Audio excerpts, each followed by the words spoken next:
I'm here in Wellborn, Texas, with a squeaky windmill and a dirt parking lot.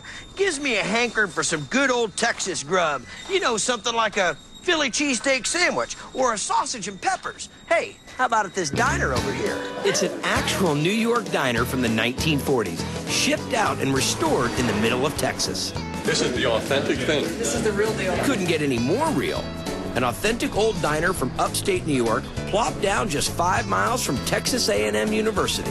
I'll tell as many people as I can to come out here and check it out. To come and check it. It's different. Thanks to this guy. These are the best. Rich Risbon. I grew up eating these. A transplanted Philadelphian who's turning Texans onto the food he grew up with.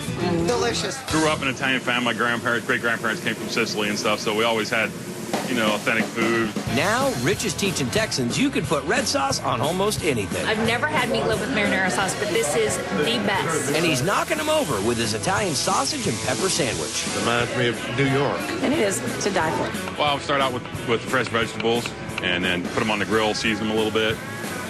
Coming in behind.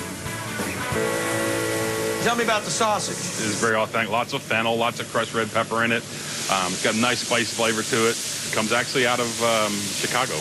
Chicago-style sausage, or? Oh, it's actually from Chicago. So. What, do you have like a cousin that flies in on a weekly basis? They got a few Italians there, too. So that's working right next to the peppers and onions, and then some of the rendering down, some of the fat coming off of the sausage helps get into the flavors of the peppers and onions. Gives it more flavor. Right on top of it. A little provolone. A little smoked provolone. Smoked provolone? Smoked provolone. Smoked provolone. Gives a little extra more flavor. Wow. So where do the rolls come from? Those actually come out of New Jersey. You know, you are supposed to buy things in the state in which you're... We do. We get our tomatoes from here. I'm going to burn my mouth. I can already tell, but I'm such a junkie for it.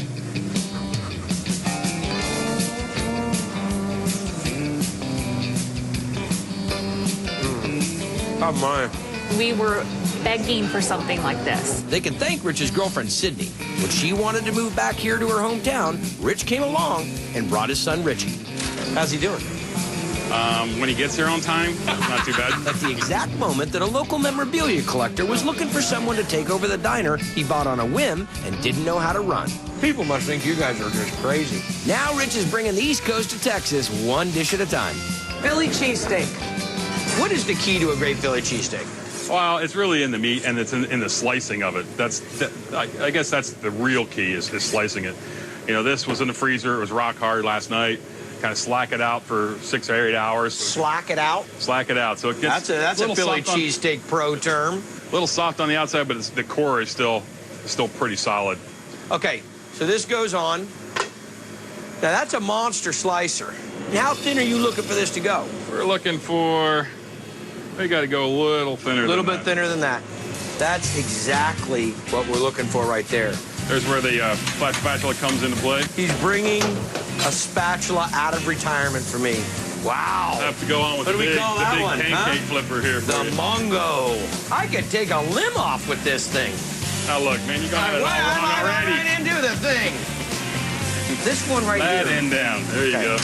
Hang on. Let me get it closer here. Now, Rich is a perfectionist. He does his classic Philly with just onions and white American cheese, but he also does variations like a pizza Philly with red and green peppers and marinara sauce. That hot sauce is dripping down the back of the thing. You got that South Philly stoop going there? You see it? You see the arch of the back? That's it. The hand with the dripping pinky, okay? And then the hand, and then the hand. That's off the hook, man. Yep, Philly cheesesteak, just like I got them in Texas. It's catching on. But just in case, they're serving up Texas classics, too. Like biscuits covered in homemade gravy. Very good. We grew up on it. Or that same gravy on French fries. They see it come out of the tank, go, ooh, what's that? Man, it's a mess. A mess of great food called a Mexi burger. Look at it. Bean, sausage patty, tortillas, chili verde. Oh, you got to try that chili verde sauce.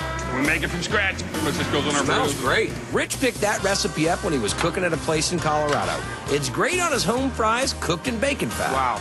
And on a huge breakfast burrito. A little bit more. It's like 1.5 pounds of food for $6. That's a bit. Like the best of the East Coast diners, Rich's Place does breakfast all day long.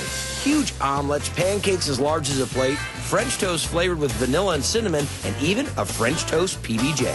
And we take French bread, smear peanut butter and jelly all over it, dip it in our French toast batter, and put it on the grill. Kids must go bananas. Goes real well. They wear half of it because it's warm and the peanut butter's going on down their face and stuff. But I gotta tell you, that one right there might be going to the Fietti house. Hunter, we're gonna do one. That's money, dude. Put it on the first Philly. For Rich, job one's the Italian stuff. The Philly food, something special he brought from home. I grew up with, holding my great-grandmother's apron. We have a passion for real homemade foods and the pleasure it gives people when they eat something like this and remember it because it's something they've never had. And for you, sir? And more, Texans are getting with the program. Don't worry, we're just watching you fight that pepper. So if they're eating East Coast like Rich, maybe they ought to be talking West Coast like me. How was that first bite? A bomb.